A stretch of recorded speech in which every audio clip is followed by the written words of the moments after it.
Hello everyone, this is part 2 of What If Naruto Was Trained by Anko, and I hope you guys enjoy this video and to like, to subscribe, to share, and check out the playlist, to see more comment down below. Now let's start the intro. They call me a god.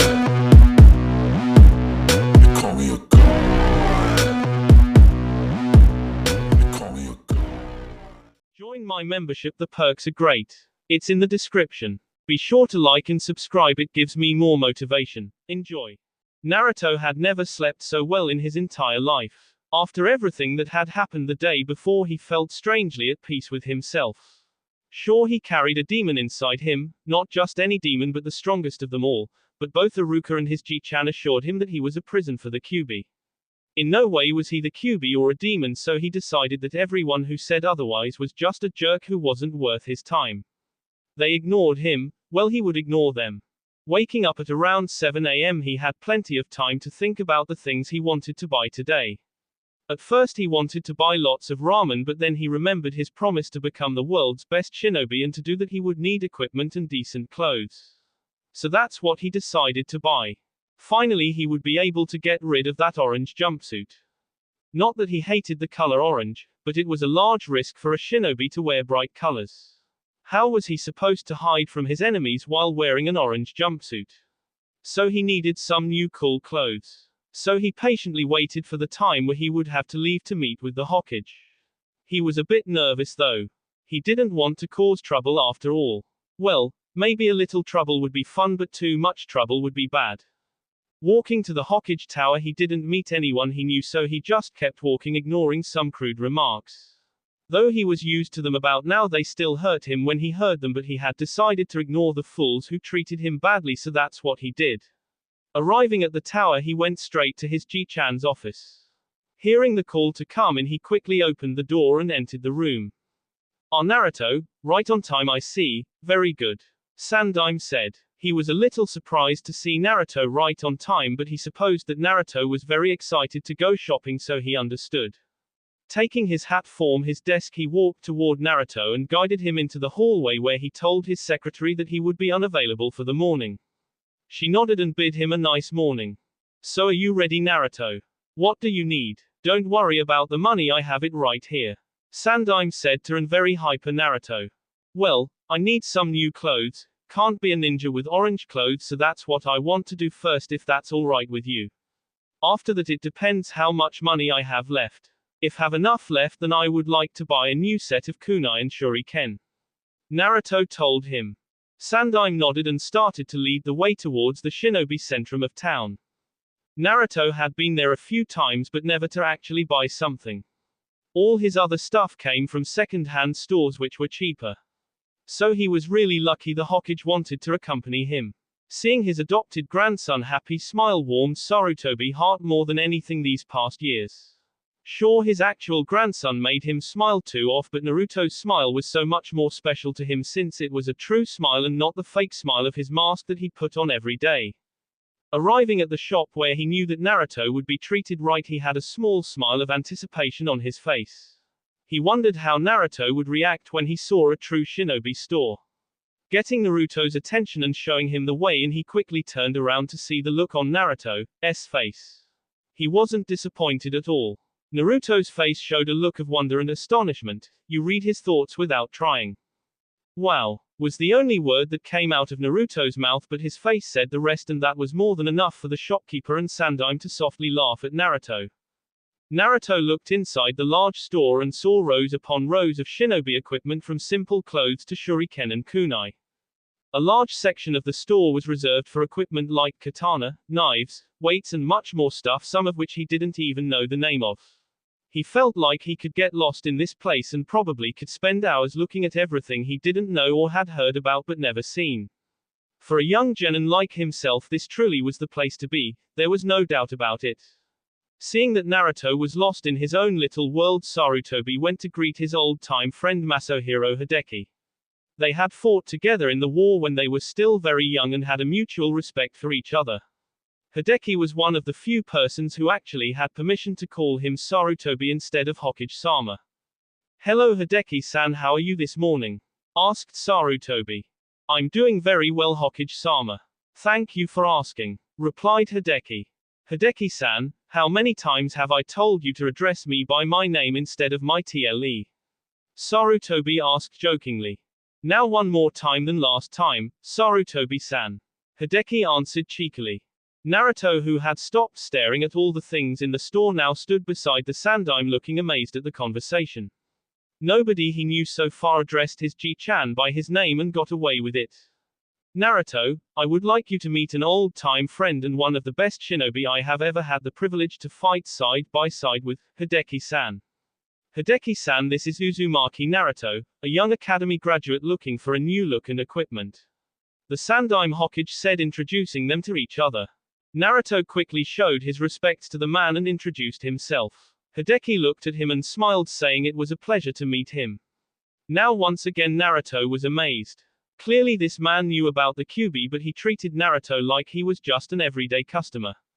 Well, young Naruto, tell what you're looking for and I'll help you along the way. Hideki kindly offered. Well sir, I would need pants, shirts, shoes and the like. I would like them to be durable and in dark colors if possible. If I have enough money left, I would also like a set of new kunai and shuriken. Naruto said, looking at Hideki. Very well, no problem with that. I have everything you need. Well, let's get busy, shall we? First, pants and shirts. Would you like long pants or shorts? How about the shirts? Should they have long sleeves, short sleeves or no sleeves? Hideki asked Naruto. Long pants, sleeveless shirt please. Naruto confirmed. He could always wear an extra jacket in case he needed one. Now he was here, he could buy it at the same time. He also wanted gloves that would protect his hands and fingers. Do you have gloves available, sir?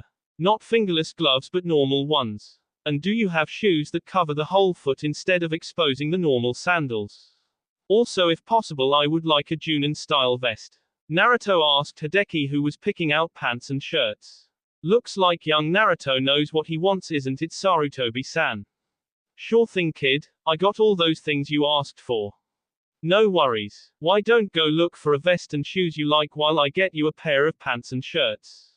Hideki said with a smile on his face. Some short minutes later, Naruto came back with a pair of shoes which had a steel tip that protect his foot, but that would also inflict lots of damage to an enemy shinobi when kicked. Naruto never understood why almost every shinobi wore sandals. Must be some tradition, he mused. His vest was a black version of a Junin vest. It was made out of Kevlar and offered protection against kunai and shuriken. It also had several pockets for storage use. While Naruto had been out choosing his stuff, Hideki had picked out some pants and shirts for Naruto to try on. After a few minutes, Naruto chose a pair of black pants and a pair of sleeveless dark blue shirts. He also had found the gloves he wanted. Just like his vest, the gloves were made out of Kevlar and would offer some protection for his fingers and hands. Looking at himself in the mirror, he could help but think that he just made his first step towards achieving his goals. While Naruto and Hideki were busy, Sarutobi was looking for a present for Naruto. He felt that Naruto deserved some help, and being Hokage was a well-paid job, so he didn't mind spoiling Naruto a little. He found a nice set of 10 kunai and shuriken which he knew Naruto would be very happy with, so that's what he decided to buy. Naruto, who didn't know how much a B rank mission paid exactly, went over to ask his Ji-chan about it. Maybe he still had some money left to buy some extra equipment. That would be so cool, he thought. Ji-chan, just how much is the pay for a B rank mission? I forgot to ask. Do you think I have enough to buy all these clothes? Naruto asked, a little worried. Sarutobi, who hadn't seen Naruto change into his new outfit, looked at Naruto and he could see the making of an incredible shinobi. The clothes Naruto picked out were made for him. They fitted nicely but did not cling to him. All in all, he looked like a strong shinobi to be. You have nothing to worry about, Naruto. A B rank missions pay about $750, so you have more than enough to buy all these clothes. And you should not worry about a new kunai and shuriken set because I'm giving them to you as a present for graduating. So you still have lots of money left, but I would advise you to put some of it away in case of an emergency later. Sandaime explained to Naruto. Really, a present? For me? Wow. Thank you, Ji-chan, you're the best. But wasn't the money also a gift? If it is, I can't accept another present, Ji-chan. And I didn't know missions paid that much, Naruto said. Sarutobi looked at Naruto and explained that the money wasn't a gift but was rightfully his since he defeated a traitor and returned an important scroll. So the village paid for the B rank. He also explained the way the mission ranking worked and how much each type of mission paid. So with still lots of money to spend and a large part to put aside for a rainy day, Naruto asked for advice on what he should need or buy. Well, I always found sealing scrolls very useful.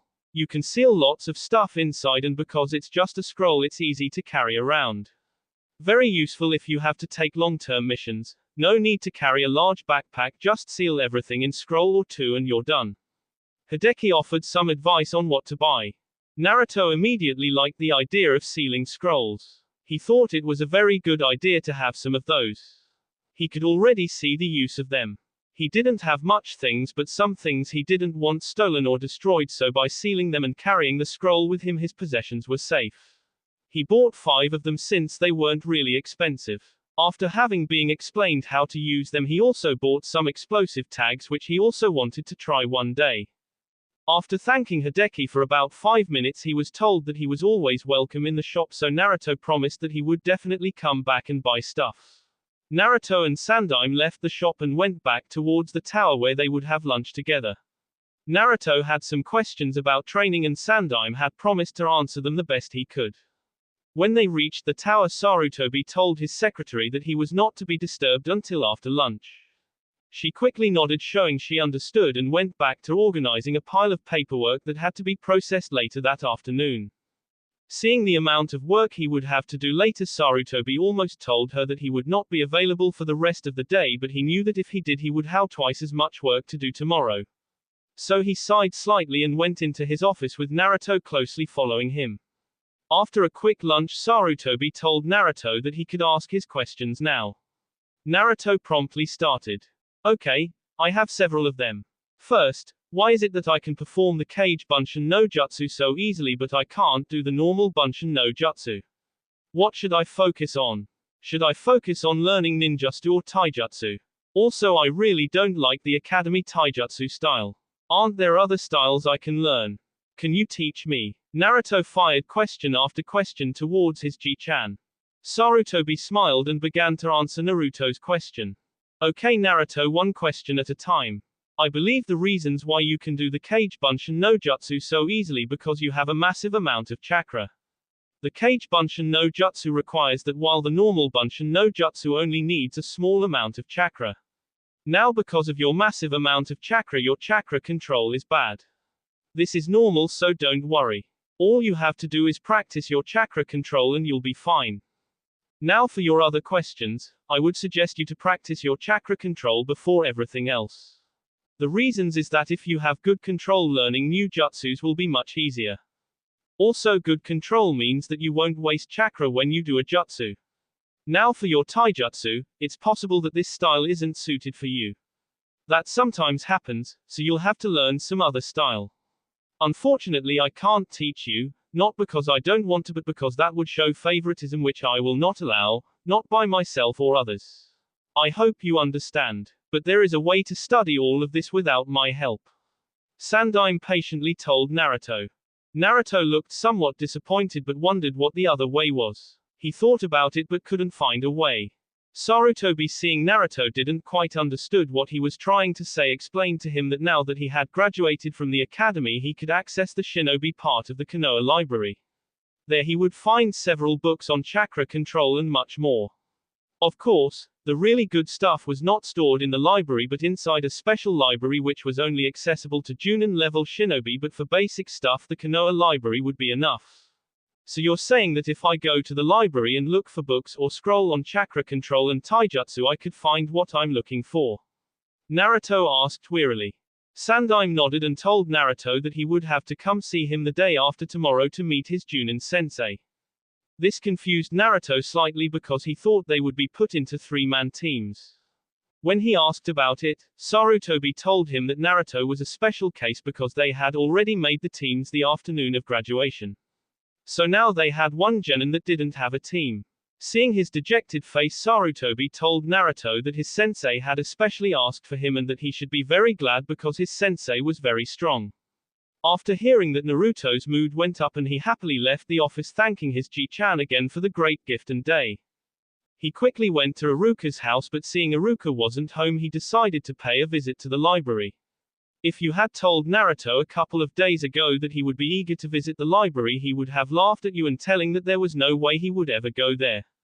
But now that he knew about the shinobi section, he was kind of excited to see all those books. Arriving at his destination, he quickly entered, ignoring the looks he got from the lady at the desk. Since he had graduated, she couldn't forbid him from entering anyway.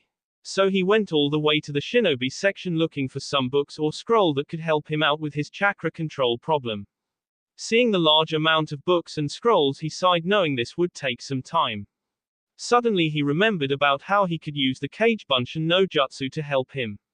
He looked around and seeing he was alone, he quickly made 3 clones and ordered them to help looking. Each one of them went to a different shelf and started their search. After about 10 minutes, Naruto had found a book on sealing which at first he disregarded, but then he remembered those useful sealing scroll he bought earlier that day. This could be an interesting subject to study, so he decided to put it aside. After that, he didn't find anything remotely useful to him. Suddenly he heard a clone yelling that he had found a book on chakra control and several exercises for improving your control. He made his way over to the clone and looked at the book in front of him. The title read, Chakra Control, How to Have It. It was just what he needed, so he took an empty scroll and a pencil out of his pouch and told the clone to start copying down the exercises. The clone nodded and started scribbling everything down. Naruto, however, went looking for the other clones and found them still searching for something useful. As the clones would call if they found something, Naruto told one clone to start copying the book on sealing and dismissed the remaining clone. Then he went to look for some books about taijutsu. After 10 minutes he gave up. There was nothing in the shinobi section about taijutsu except the style they taught at the academy. On an impulse he decided to search in the civilian section. Maybe there were civilians who wanted to study taijutsu of some form just for fun. Quickly finding the right shelf, he looked around and found what he was looking for. Several books on something called martial arts. Taking a closer look, he saw that it was exactly what he was looking for. The book had pictures that showed how to move. It had diagrams with several katas that he could practice. He selected 2 books called Taekwondo and Aikido. They were listed as really old fighting styles that nobody really used anymore, but that was perfect in Naruto's opinion. Since they weren't used much anymore, they would be unpredictable, or so he hoped. He went to the reception desk and gave them to the lady so he could borrow them. Shinobi scroll or books couldn't leave the library, but since these books were from the civilian section, there wasn't any problem. After getting his books, he went to see his clones that were copying everything down. One clone had just about finished copying the different exercises for chakra control, and the other clone had copied the first 4 chapters of the sealing book. Satisfied, he dismissed them and put the scroll in his pocket and left the library. Since it was still pretty early in the afternoon, he decided that he might as well start practicing on his chakra control and his taijutsu. He went to the clearing where he had learned the Kage Bunshin no Jutsu and got ready. Still remembering what he had learned about the Kage Bunshin no Jutsu, he prepared to make about 30 clones. Seconds later, there were 31 Narutos standing in the clearing. Alright, listen up. I want you guys to make 3 groups of 10 clones. Group 1 will be with me practicing chakra control. Group 2 will take the book on Taekwondo and start on that. And Group 3 will start on the Aikido book. Go. He ordered his small army of clones. They quickly divided and went to a free spot in the clearing. Naruto took his copies out of his pocket and started reading. He realized that the book was a little more advanced than he first had thought, but in the end he didn't really care. Reading about tree walking, he got really excited. He didn't know such a thing was possible. This would be so cool. After reading how it was supposed to be done, he told his clones and they each picked out a tree. The book said that instead of immediately starting to run up the tree, it was better to first to lay down in front of it and placing his feet onto the tree. Then concentrating the necessary chakra into his feet so he would stick onto the tree. So that's what he and his clones did.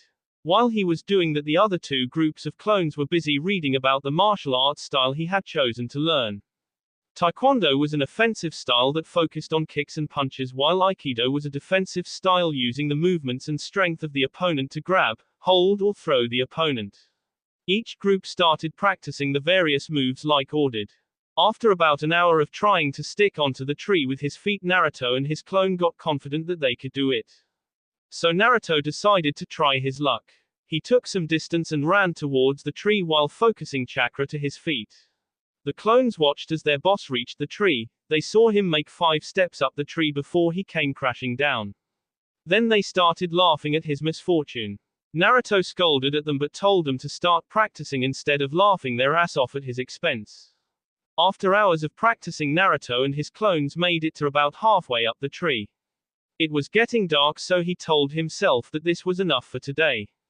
He got up and looked at his clones still practicing the different assignments. Alright, that's enough for today. I want you guys to dispel group per group. First group 1, then 2 and 3. Naruto said. Nodding, group 1 dispelled themselves and a rush of information into his brain made Naruto a little disoriented.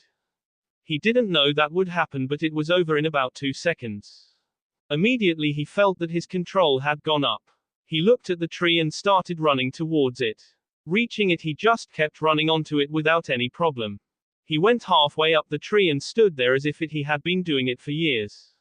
He was amazed. When he dispelled the clones, their experience transferred to him, and this made tree walking so much easier than before. The Kage Bunshin no Jutsu truly was an amazing jutsu. Reaching the ground again, he dispelled group 2 and 3 and once again gained the things they had learned. He now knew several of the basic moves of both styles, and he realized this would take much more time than tree walking to master all the moves and katas, but he had time, so he didn't mind. After a quick lunch at Ichiraku's, he went to sleep with a smile on his face, feeling very proud and content about the things he had learned today. That will be all for this video. Be sure to like, subscribe, share, and comment down below for more videos. Goodbye.